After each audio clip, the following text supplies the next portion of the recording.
प्रभु यीशु के सामर्थ्य नाम में आप सबको जय मसीह की। आइए इस समय हम अपना ध्यान प्रभु के वचन की ओर लगाएं। मेरे साथ याकूब की किताब 1 अध्याय वचन 2 और वचन 3 यहाँ पर हम पढ़ेंगे। यहाँ लिखा है, हे मेरे भाइयों, जब तुम नाना प्रकार की परीक्षाओं में पढ़ो तो इसको पूरे आनंद की बात समझो, ये जानकर कि तुम्हारे विश्वास के परखे जाने से धीरज उत्पन्न होता है।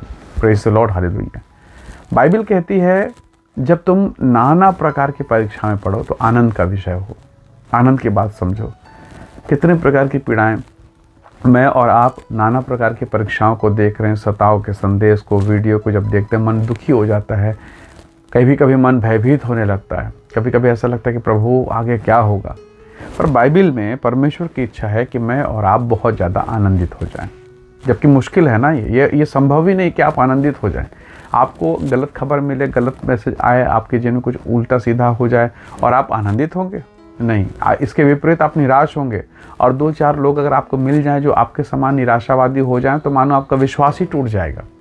लेकिन आप परमेश्वर के दास यूसुफ से मिलिए। यूसुफ के जीवन कितनी निराशाएं थी।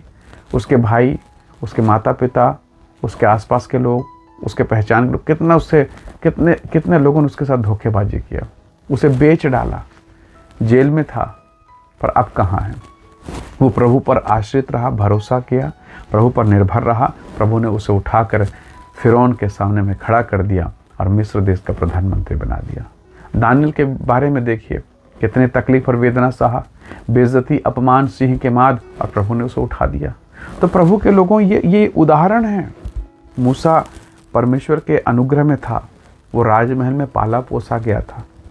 वो चाहता तो प्रभु की सेवकाई को इनकार कर सकता था और वो सोचता कि मैं प्रभु के सेवकाई में, यहाँ बंजर में, यहाँ रेगिस्तान में मैं क्या करूँगा, इससे बेहतर मैं राजमहल में रहूँगा, राजा बनूँगा, शासन करूँगा। परंतु नहीं, उसने उस हिस्से को तुच्छ जाना और प्रभु की सेवा को प्रथम स्थान दिया।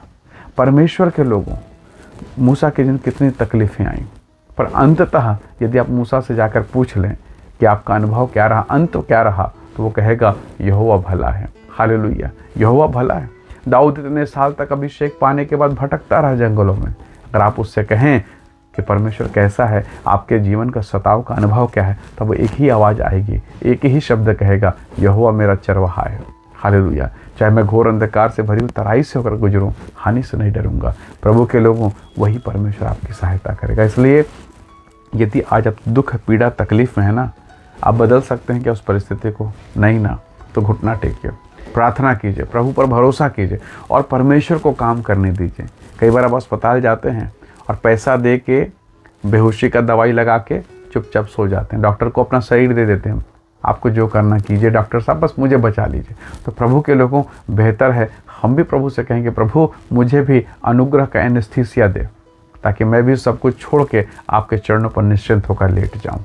आप वो करें जो आप चाहते हैं। निसंदेह प्रभु सहायता करेगा। निसंदेह स्वर्ग का परमेश्वर आप पर अपनी दया को प्रकट करेगा। प्रभु के लोगों, पीड़ा के बीच में, तकलीफ के बीच में हंसना बहुत मुश्किल है, परंतु याद रखिएगा, आपका परमेश्वर आपकी सहायता जरूर करेगा, वो आपको ऊंचा उठाएगा। इसलिए आप परमेश्वर के नाम की महिमा करें। क्लेश में दुखी मत होइए। आनंद के समय आनंदित होना तो आसान है, पर क्लेश के समय में प्रभु की तरफ देखिए। स्वर्ग का परमेश्वर आपकी सहायता करेगा और आपको ऊंचा उठाएगा। जैसे उसने अपने दासों को ऊंचा उठाया, वही प्रभु आज आपको भी ऊंचा उठाएगा और आप उसकी महिमा कर पाएंगे। आइए दुआ करें, प्रभु के नाम का धन्यवाद करें, हर एक बुराइयों के लिए, हर एक पीड़ा के लिए उसके नाम की महिमा करें और तब वो दया करेगा। हालेलुया। आइए प्रार्थना करें। सर्वशक्तिमान परमेश्वर पिता, मेरे प्रिय भाई बहनों के जीवन पर दया कर। इनके जीवन में कई प्रकार की पीड़ा, परेशानी और तकलीफ है पिता, और इस समय ये केवल तेरी ओर देख रहे हैं प्रभु। यदि तू दया ना करे प्रभु, तो हम किसके पास जाएं? जैसे तेरा दास, तेरा सेवक पतरस कहता है, अनंत जीवन की बातें तो तेरे ही पास है।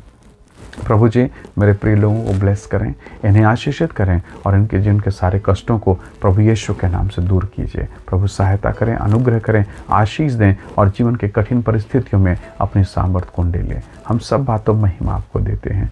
धन्यवाद के साथ विनती प्रभु यीशु के नाम से मांगते हैं। आमीन, आमीन। प्रभु आप सबको बहुत ऐसे आशीष दे। Praise the Lord. जय मसीह।